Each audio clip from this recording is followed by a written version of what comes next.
There are tendencies, I would say. I would say that dogs, for instance, don't so much like eucalyptus or very, very strongly pungent oils. They like they're less likely to take those. Horses have a much I use a wider range of essential oils with horses, for instance, or with bigger animals. With the carnivores, because there's a difference between a herbivore and a carnivore, right? So the herbivores have a much wider selection of smell receptors for the plant material, and the carnivores have less. It's really medicinal stuff. So I would say that that's the main difference. And what was the second part of the question about the people? Se o dono do animal, ele também tem se ocorre mesmo uma afinidade similar, ou se o dono tem uma rejeição pelo cheiro, não gosta, e o animal tem essa atração. É uma curiosidade. Yeah, no, it's interesting. It's an interesting question, because mostly the person likes the oils that are selected by the animal.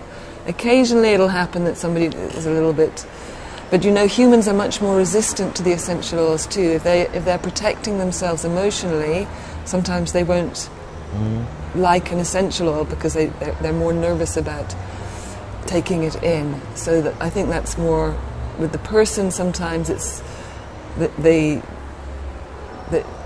an oil that the animal has selected, they may need it, but they're a little protective of themselves about it. So they might say, oh, I'm not sure about this oil.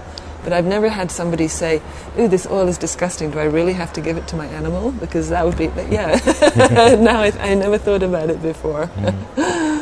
So I would say yes, it's the same affinity. Okay. It's a symbiosis. E também uma dúvida que a gente vê as pessoas terem muito é se os óleos essenciais podem tratar só questões emocionais dos animais ou também problemas físicos, às vezes alguma doença de pele ou algum outro distúrbio. You can't separate those two things. What I've seen with the animals, whether you go in towards the animal to treat it for a physical problem or for an emotional problem, both things will clear up. For instance, there's a condition, a horse had a skin problem, and it was also depressed and kind of a little bit down, and the owner wanted me to treat the skin condition, and the skin condition cleared up, and so did the animal. The horse got much more bright and lively, and actually it was a problem for the person, because suddenly the horse was more lively and not so quiet. So, but it always, for me, you can't separate the two things. Emotional and physical we're one unit, and if you work with one, you change the other.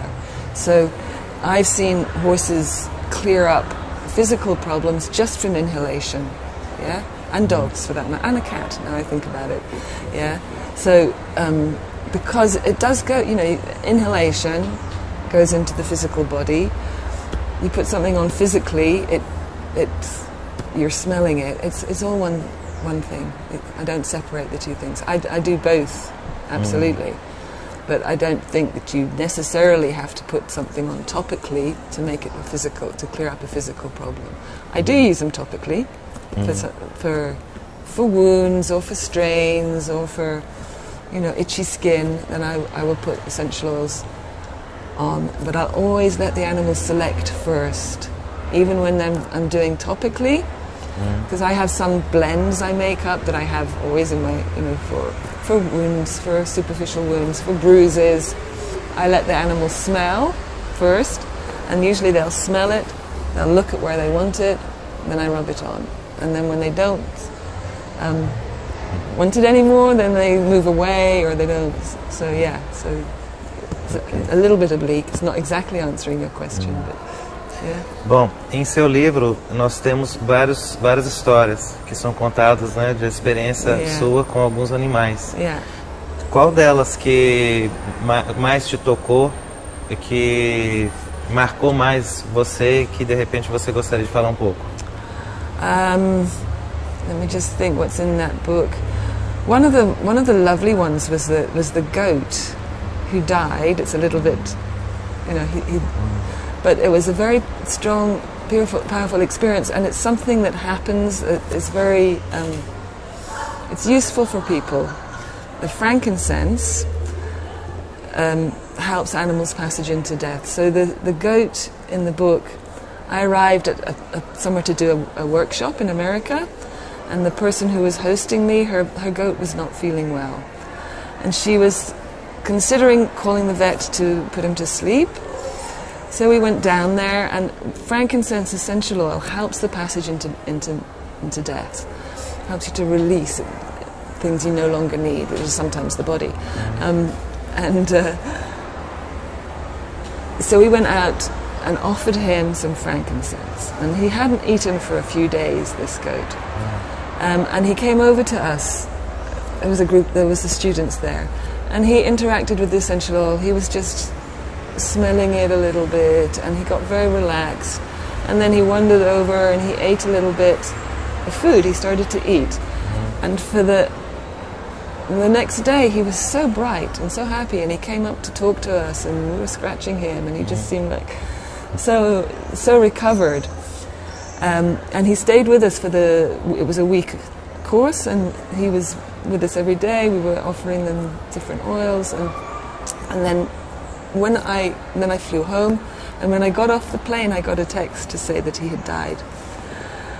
Peacefully, in his sleep. She'd gone down in the morning, and he was there, gone. And somehow this ability to help animals just to release without pressure, without stress, he gave us this gift of staying with us, and then he just left. So it was... Ok. Uma outra pergunta.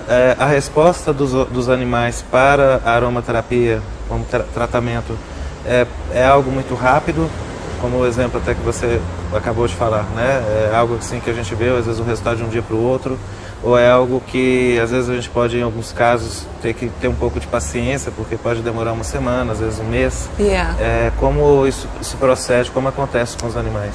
Yeah, okay. So usually if it's something that's stuck on an emotional level, then it's very quick. It can be instant almost. You can...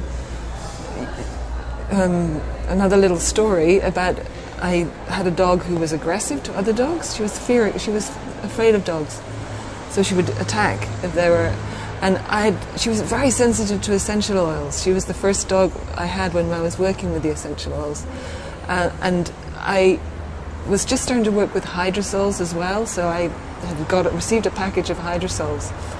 And one of them was peppermint. There was peppermint and yarrow, and so I was just offering them to her to see how she interacted. And she was finally interacting willingly with aromatics, which made me feel happy.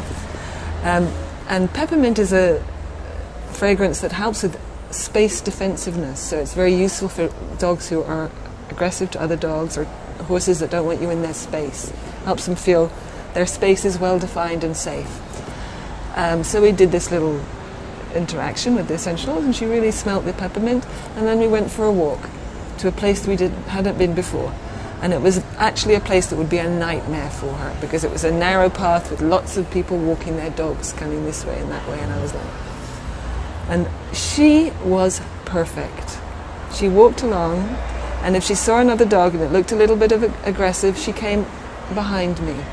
She met another dog that was playful, she played with it. She was... All of her responses were like... I was walking along and I couldn't believe it, because normally she would have been attacking these dogs, and I'd have been really stressed and having to keep her.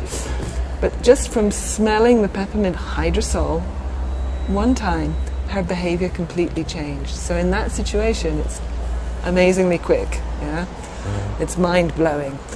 But for instance, if you have an animal with a long ongoing skin problem, like horses with a sarcoid, which is a benign tumour, it can take some months, and in that situation the oils will change probably.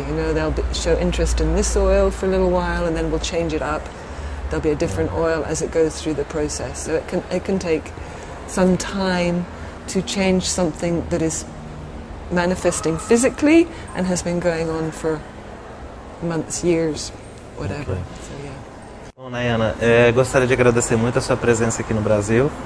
Para nós é muito importante esse conhecimento que você está trazendo para nós e espero que você retorne outras vezes para cá, para que a gente possa ter essa troca de conhecimento, de aprendizado. E muito obrigado por estar conosco aqui nessa entrevista. Muito prazer. It's been great. I've really enjoyed visiting Brazil. This is my first time here. You've done a great job here. You've done a great job on my book, and I'm enjoying our cooperation. Okay. It's lovely. Yeah. Obrigado. Thank you. Obrigado.